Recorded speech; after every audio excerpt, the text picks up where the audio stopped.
For centuries, it stood almost unnoticed. In the narrow stretch of ocean between the islands of Java and Sumatra, in what is now Indonesia, a small volcanic island rose quietly from the sea. Sailors passed by it. Fishermen worked in its shadow. Coastal villages looked out at it every single day.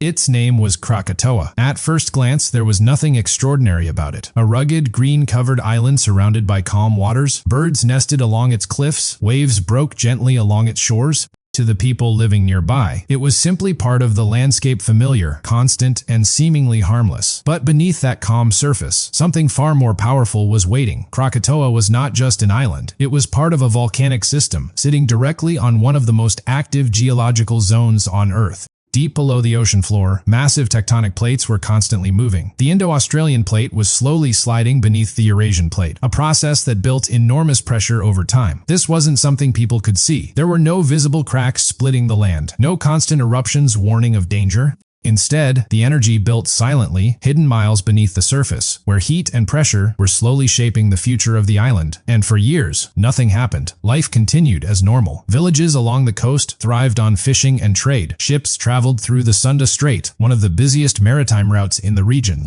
The sea was a highway of movement, goods, people, and cultures passing through without interruption. Krakatoa simply watched over it all. But nature has a way of giving subtle warning signals so small, they're easy to ignore. Long before the catastrophic eruption of 1883, Krakatoa had shown signs of activity. Historical records suggest that the volcano had erupted in the past, though not with the same devastating force over time. Those memories faded generations past, and the island's violent history became little more than distant stories. To most people, it no longer felt like a threat, and that's what made it dangerous.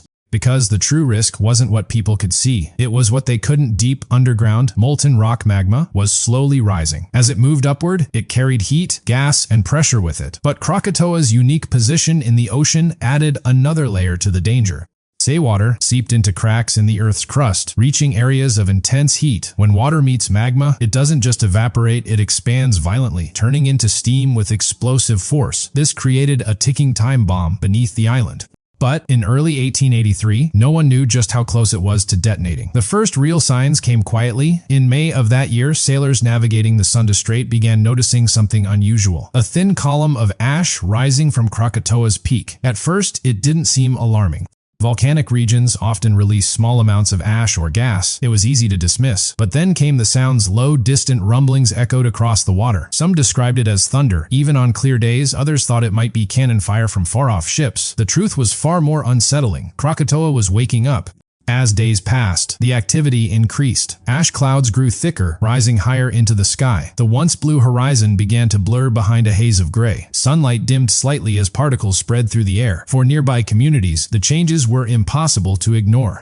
Fine ash began to fall like dust, settling on rooftops, covering plants, and drifting into homes. The air carried a faint, sharp smell, sulfur, a common sign of volcanic activity. Still, life didn't stop. People adapted, as they often do. They cleaned the ash. They continued fishing. They watched the volcano with cautious curiosity, but not fear, because nothing like this, on a catastrophic scale, had happened in their lifetime. And that sense of normalcy created a false sense of security. Weeks went by, and Krakatoa grew more restless. At night, the island transformed.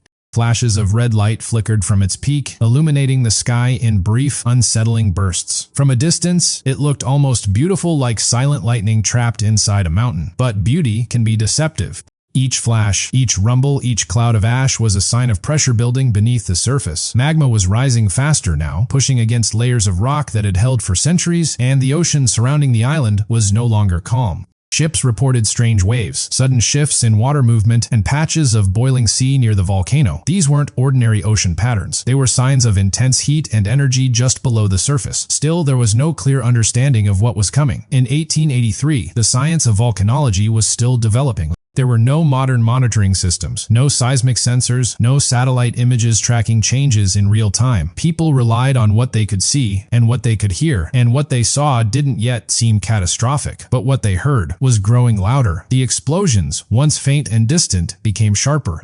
More frequent, they echoed across the strait, bouncing between the islands, making it difficult to tell exactly where they were coming from. For some, it was unsettling. For others, it was simply nature being unpredictable. But beneath that uncertainty, the situation was escalating rapidly. Inside Krakatoa, pressure was reaching a critical point. Gas trapped within the magma was expanding, searching for a way out. The rock above it acted like a sealed lid, holding everything in place until it couldn't anymore. And when that kind of pressure is finally released, it doesn't happen gently. It happens all at once. By mid-August, the signs were impossible to ignore. Ash clouds were now towering miles into the sky. The sound of eruptions carried for vast distances. The sea around Krakatoa had become unstable, unpredictable, almost alive. Something massive was building, and yet there was no way to measure just how powerful it would be. No way to predict the exact moment it would erupt. No way to truly prepare, because what was about to happen wasn't just another volcanic eruption. It would be something far beyond that. A chain reaction of explosions so powerful they would destroy most of the island itself. A collapse that would trigger massive tsunamis, wiping out entire coastal regions. An event so loud it would circle the globe, heard thousands of miles away. But at this moment, none of that had happened yet. Krakatoa still stood, damaged, restless, unstable, but still intact. The skies were darker, the air heavier, the ground beneath the island trembling with energy, and across the surrounding shores, life continued, unaware that it was standing on the edge of one of the most violent natural disasters in recorded history, because sometimes the most dangerous moments are the ones just before everything changes. And for Krakatoa, that moment was only days away. By mid-August of 1883, Krakatoa was no longer quietly rumbling in the distance. It had become active in a way that demanded attention, loud, visible, and increasingly unpredictable. What had once been small bursts of ash and distant thunder had now transformed into a constant cycle of eruptions that could no longer be ignored by anyone living nearby. The island wasn't just waking up anymore, it was breaking apart. On the 26th of August, the situation shifted dramatically. That day began like many others in the region: humid air, calm seas, and ships moving steadily through the Sunda Strait. But beneath that ordinary surface, Krakatoa was preparing for something far more violent than anything seen so far. Early reports from passing vessels described thick columns of ash rising continuously from the volcano. Not occasional bursts, continuous eruption. The sky above Krakatoa had turned dark, as if night had arrived early in the middle of the day. The horizon disappeared behind a wall of gray and black smoke. Then came the explosions. At first, they were spaced apart, deep, rolling sounds that echoed across the water like distant artillery. Each blast was followed by tremors in the sea, small disturbances that sent unusual waves rippling outward. But as the hours passed, the pattern changed. The eruptions became more frequent and more powerful. What was happening inside Krakatoa had reached a dangerous stage. The magma chambers beneath the island were now highly unstable. Pressure was building faster than it could be released, forcing the volcano into a cycle of violent bursts. Each explosion was not relieving the pressure, it was escalating it. By afternoon, ash began falling in heavier amounts. Ships reported visibility dropping sharply. The sun was no longer bright in the sky. Instead, it appeared dim, filtered through layers of volcanic dust. The air itself felt different, thicker, heavier, almost suffocating. And still, the island continued to erupt. As night approached, Krakatoa became something out of another world. Lightning flashed within the ash clouds, volcanic lightning, created by friction between particles of ash and gas. The sky flickered with unnatural light, illuminating the smoke in brief, violent bursts. From a distance, it looked like the island was engulfed in a permanent storm. But this was not a storm. It was a volcano reaching its breaking point. Throughout the night of the 26th of August, explosions continued without pause. Some were small and rhythmic, others deep and earth-shaking. The sound carried across the sea so clearly that it confused people on distant shores. Many thought it was a naval battle happening offshore. They had no idea the source was a collapsing island. By the early hours of the 27th of August, something changed. The explosions stopped following any pattern. They became chaotic, unpredictable bursts of energy that shook the surrounding ocean. The water around Krakatoa began reacting violently, as if something massive beneath the surface was shifting. The island was no longer simply erupting, it was collapsing internally.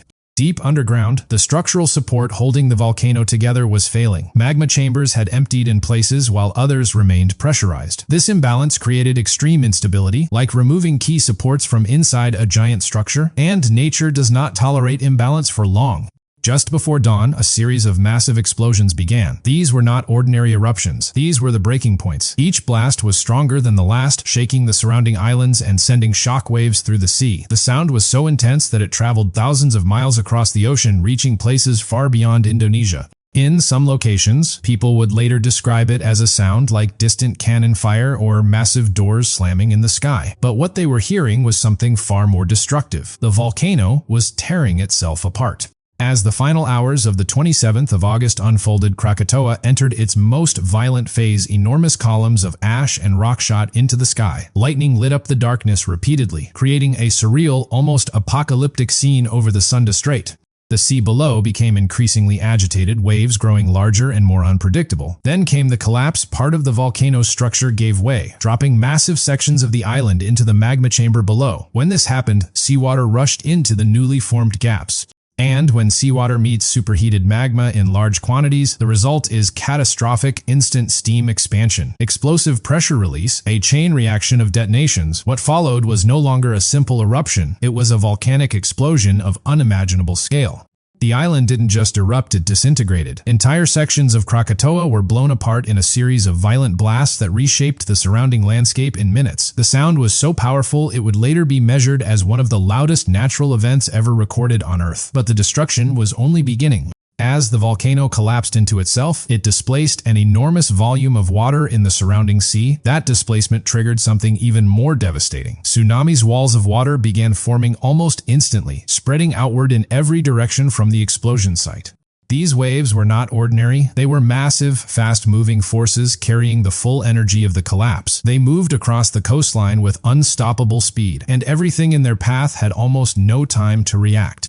Entire coastal communities along Java and Sumatra were about to face the most destructive force of the entire event, not the eruption itself, but what it had unleashed into the ocean. But in those final moments before impact, there was only chaos. The sky was dark with ash. The sea was rising violently. And Krakatoa, once a quiet island on the horizon, had become the center of a disaster that was no longer contained to one place. It was spreading outward fast and unstoppable. When the final collapse of Krakatoa happened on the 27th of August, 1883, the explosion itself was only part of the disaster. The real devastation was already moving outward across the sea. In the moments after the island began to tear apart, the surrounding waters of the Sunda Strait reacted violently. Entire volumes of ocean were displaced almost instantly. The result was not a single wave, but a series of massive tsunamis radiating in every direction, like invisible shockwaves made of water, and they were moving fast. Faster than most people could comprehend.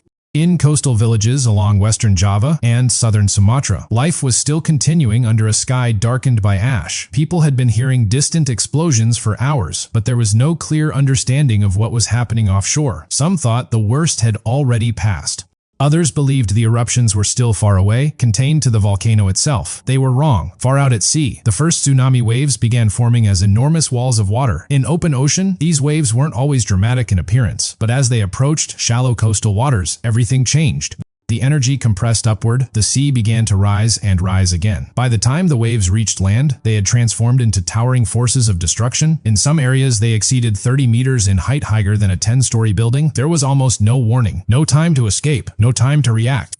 The water hit the coastline with unimaginable force. Entire fishing villages were erased in seconds. Wooden houses were torn apart like paper. Trees were uprooted and carried inland. Boats that had been anchored safely in harbors were lifted and thrown deep into forests and fields. The sound was overwhelming, a mix of roaring water, collapsing structures, and the relentless force of the ocean, reclaiming everything in its path. In the town of Merrick and many surrounding coastal settlements, survivors later described the moment as if the sea itself had stood up and walked onto land. There was no escape from it. The waves came in multiple surges, each one stronger than the last. The first wave destroyed structures near the shore. The second pushed farther inland. The third reached even higher ground, carrying debris, bodies, and entire sections of coastline with it. Everything that stood near the water's edge was gone within minutes. But the destruction was not limited to one direction. Along both sides of the Sunda Strait, nearly every exposed coastline suffered catastrophic damage. Entire communities disappeared from maps in a single night. Tens of thousands of lives were lost, not just from the force of the waves, but from the speed at which they arrived.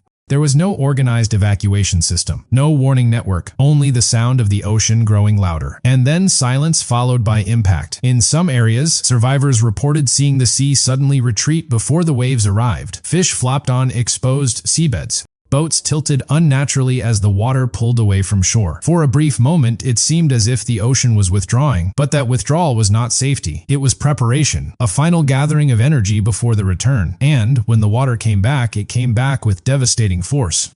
As the tsunami waves continued to spread, ships caught in the Sunda Strait experienced extreme conditions. Some were lifted and carried inland, far beyond the shoreline. Others were shattered against coastal cliffs or dragged into collapsing harbors.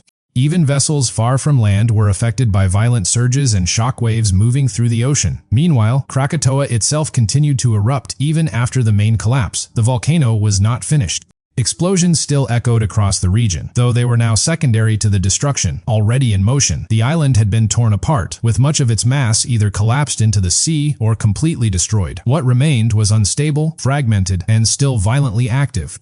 But by this point, the focus had shifted away from the volcano itself, because the damage it had caused was now unfolding across an entire region. As night fell over the Sunda Strait, the true scale of the disaster began to become clear. Coastal areas were unrecognizable. Entire shorelines had been reshaped. Rivers had changed course. Harbors had vanished. The geography itself had been rewritten in a matter of hours. And yet, the impact was not only physical, it was deeply human. Communities that had existed for generations were gone. Families were separated in an instant. Survivors wandered through destroyed landscapes, trying to find anything familiar in a world that no longer looked the same. But even in the middle of this destruction, there was still no complete understanding of what had happened. Communication systems were limited, news traveled slowly, many distant regions only heard fragments of the disaster in the days that followed. It would take time for the full story of Krakatoa to emerge, time for scientists to realize that this was not just a local eruption. It was one of the most powerful volcanic events ever recorded in human history, and the waves it created had not only reshaped coastlines, they had reshaped the way the world understood natural disasters. But in those first hours after impact, none of that mattered. All that remained was silence, broken land,